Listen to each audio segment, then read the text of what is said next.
ইউনূস আমাদের নিঃসন্দেহে গৌরবের এবং গর্বের, কিন্তু তার কিছু সীমাবদ্ধতা এবং দুর্বলতা তিনি প্রকাশ করেছেন এবং সেটা তিনি স্বীকারও করেছেন এক ধরনের সরলতার সঙ্গে।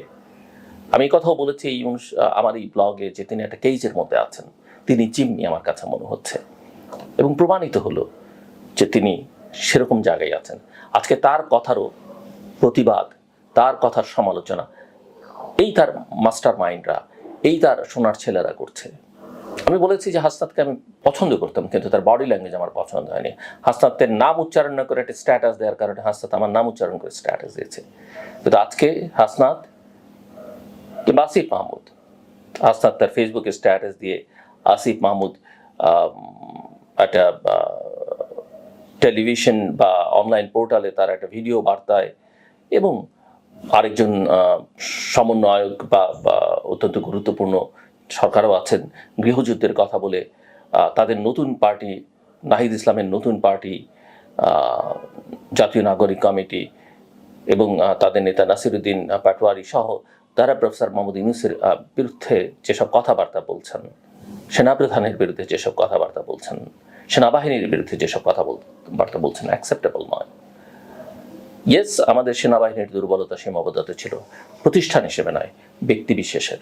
গোয়েন্দা সংস্থাগুলোর সীমাবদ্ধতা, দুর্বলতা, অন্যায় ছিল, কিন্তু যেসব ব্যক্তিবিশেষ করেছে তাদেরকে আমরা বিচারের আওতায় আনতে চাই অবশ্যই, কিন্তু প্রতিষ্ঠান হিসেবে সেনাবাহিনীকে প্রশ্নবিদ্ধ করবার কোনো সুযোগ নেই। বাংলাদেশ একটা ফ্র্যাজাইল স্টেট না, বাংলাদেশ একটা ফেইল্ড স্টেট না। আমাদের স্বাধীনতা, সার্বভৌমত্ব, আমাদের এগিয়ে যাবার জন্য, নিরাপত্তার জন্য আমাদের সেনাবাহিনী, শক্তিশালী সশস্ত্র বাহিনী দরকার। এই সশস্ত্র বাহিনী আমাদের জন্য অনেক কিছু করেছে।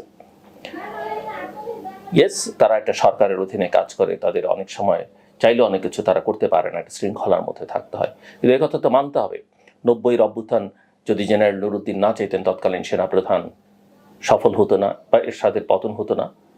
আমি এই কথা বলি না যে জনগণ সেনাবাহিনীর বিরুদ্ধে দাঁড়িয়ে কখনো সফল হয় না, কিন্তু ইতিহাসে সেটা বিরল, এবং সেটা তখন যখন ওই রাষ্ট্র থাকে না, ওই রাষ্ট্র একটা ভঙ্গুর রাষ্ট্র পরিণত হয়। জুলাই অগাস্টে এত রক্তদান আত্মদান সফল হতো না যদি আমাদের সেনাবাহিনী, বিমান বাহিনী, নৌবাহিনী, বিশেষ করে সেনাবাহিনী এবং সেনাপ্রধান সেদিন যদি শক্ত অবস্থান না নিতেন, সেদিন যদি প্রধানমন্ত্রীর কথা শুনতেন, সরকারের কথা শুনতেন। সেনাপ্রধান তো তার আত্মীয়, কিন্তু আত্মীয়তার বন্ধন তাকে তার দায়িত্ব থেকে পিছু হতে বাধ্য করেনি। তিনি দায়িত্ব পালন করেছেন, নির্দেশ মানেননি, তিনি তার যেটা করা দরকার দেশের স্বার্থে, জনগণের স্বার্থে সেটা করেছেন। সেনাপ্রধানকে অনেকে ভারতের দালাল বলেন। আমি সব কথার মধ্যে ভারত টেনে আনার পক্ষপাতী না। ভারতের দুর্বলতা, সীমাবদ্ধতা, আমাদের সঙ্গে তাদের যে সম্পর্কের টানাপোড়েন, এগুলো নিয়ে আমি অনেকবার কথা বলেছি। কিন্তু আপনি সমুদ্রে নেমে কুমিরের সঙ্গে লড়াই করবেন, পানিতে নেমে আপনি আপনার কিছুই নেই। আমি শুনছি যে তারা বলছেন যে তারা 5 তারিখে, এই ছাত্র নেতারা বলছেন যে তারা 5 তারিখের পরে নাকি অস্ত্র হাতে যুদ্ধ করবার পরিকল্পনা করেছেন। কি হাস্যকর কথা। তারপরে আপনি বলছেন যে গোপন কথা আপনার সঙ্গে ক্যান্টনমেন্টে আলোচনা হচ্ছে। আমার কথা হলো, বা সেই সময় সরকার গঠন প্রক্রিয়ার মধ্যে যে আসিফ যেটা বলছেন, হাসনাত যেগুলো বলছেন, যেসব আলোচনা হচ্ছে, এইসব আলোচনা তাহলে তো আপনাদের সঙ্গে কেউ কথা বলবে না কোনোদিন। হ্যাঁ, একটা আলোচনায় অনেক রকমের আলোচনা, আপনি কি সব আলোচনা পাবলিক করেন? আমরা কি সবসময় করি? এই যে শোয়ের আগে আমার সঙ্গে পলিটিশিয়ানরা যেসব কথা বলে বা শোয়ের পরে কথা বলে, আমি কি সেগুলো অন্য জায়গায় বলে বেড়াই? আর সেগুলো যদি আমি বলতাম তাহলে এত বছর এই শো রান করতে পারতাম? আমি পারতাম না। সব সত্য সবসময় বলতে নেই। আপনারা তো এখন দেশটাকে একটা অন্ধকার, আমি অনেকদিন ধরে বলছি, অন্ধকার জগতে নিয়ে যাওয়ার চেষ্টা করছেন, আর এখন দেশটাকে একটা গৃহযুদ্ধের দিকে ঠেলে দিচ্ছেন। গৃহযুদ্ধ আপনাদের পছন্দ হতে পারে, কিন্তু বাংলাদেশের 20 কোটি মানুষের পছন্দ নয়। আপনারা হয়তো এখন অন্য কারো স্বার্থে কাজ করছেন। I'm sorry to say this, I'm sorry. আপনি সেনাপ্রধানের সততা নিয়ে প্রশ্ন তুলতে পারেন না, আপনি সেনাপ্রধানের আন্তরিকতা নিয়ে প্রশ্ন তুলতে পারেন না, সেনাবাহিনীকে নিয়ে প্রশ্ন আপনি তুলতে পারেন না। জনগণের মুখোমুখি দাঁড় করাবার কোনো কারণ নেই। সেনাপ্রধান একবারের জন্য বলেননি যে তারা ক্ষমতা নিতে চায়, সেনাবাহিনীর কথা বলেনি, তাহলে কেন আমরা বলছি? যেখানে বিএনপির মতো দল বলছে যে তারা কোনো রাজনৈতিক দল নিষিদ্ধ চায় না।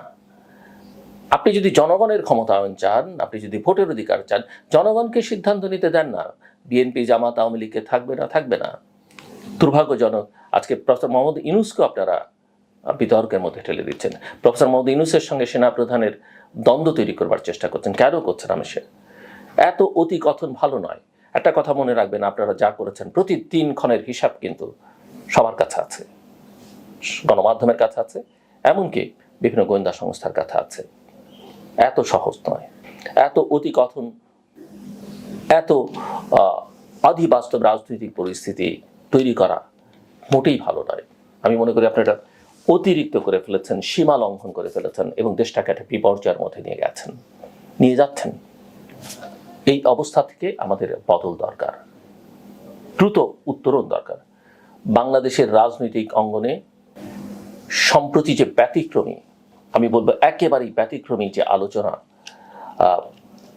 কেন্দ্রবিন্দুতে উঠে এসছেন জাতীয় নাগরিক পার্টির এনসিপির দক্ষিণাঞ্চলের সংগঠক হাসনাত আব্দুল্লাহ। তার যে দাবি 11ই মার্চে ঢাকার ক্যান্টনমেন্টের শীর্ষ সেনা কর্মকর্তাদের সঙ্গে এক বৈঠকে তাকে এবং আরও 2 জনকে রাজনৈতিক ব্যক্তিত্বকে একটি নতুন রাজনৈতিক কৌশলের প্রস্তাব দেওয়া হয়। এই প্রস্তাবের মূল বিষয় ছিল রিফাইন্ড বা পরিশোধিত আওয়ামী লীগকে নতুন রূপে রাজনীতিতে পুনর্বাসন করা। হাসনাত তার ফেসবুক স্ট্যাটাসে এটিকে ভারতের প্রেসক্রিপশন অনুযায়ী সাজানো একটি ষড়যন্ত্র বলে আখ্যা দিয়েছেন।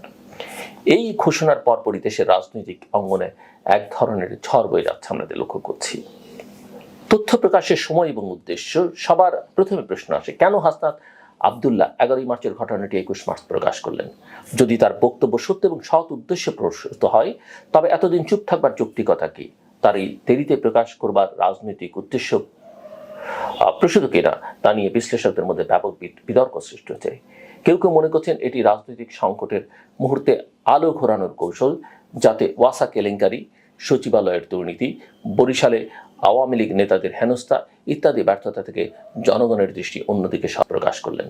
যদি তার বক্তব্য সত্য এবং সৎ উদ্দেশ্যে প্রসূত হয়, তবে এতদিন চুপ থাকবার যৌক্তিকতা কি?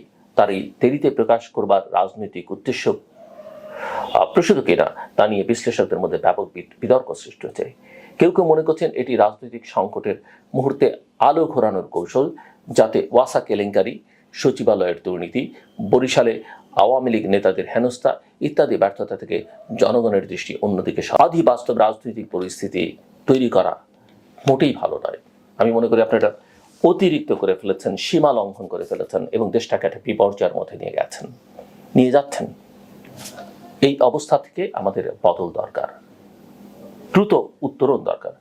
বাংলাদেশের রাজনৈতিক অঙ্গনে সম্প্রতি যে ব্যতিক্রমী, আমি বলবো একেবারেই ব্যতিক্রমী যে আলোচনা কেন্দ্রবিন্দুতে উঠে এসছেন জাতীয় নাগরিক পার্টির এনসিপির দক্ষিণাঞ্চলের সংগঠক হাসনাত আব্দুল্লাহ। তার যে দাবি 11ই মার্চে ঢাকার ক্যান্টনমেন্টের শীর্ষ সেনা কর্মকর্তাদের সঙ্গে এক বৈঠকে তাকে এবং আরও 2 জনকে রাজনৈতিক ব্যক্তিত্বকে একটি নতুন রাজনৈতিক কৌশলের প্রস্তাব দেওয়া হয়। এই প্রস্তাবের মূল বিষয় ছিল রিফাইন্ড বা পরিশোধিত আওয়ামী লীগকে নতুন রূপে রাজনীতিতে পুনর্বাসন করা। হাসনাত তার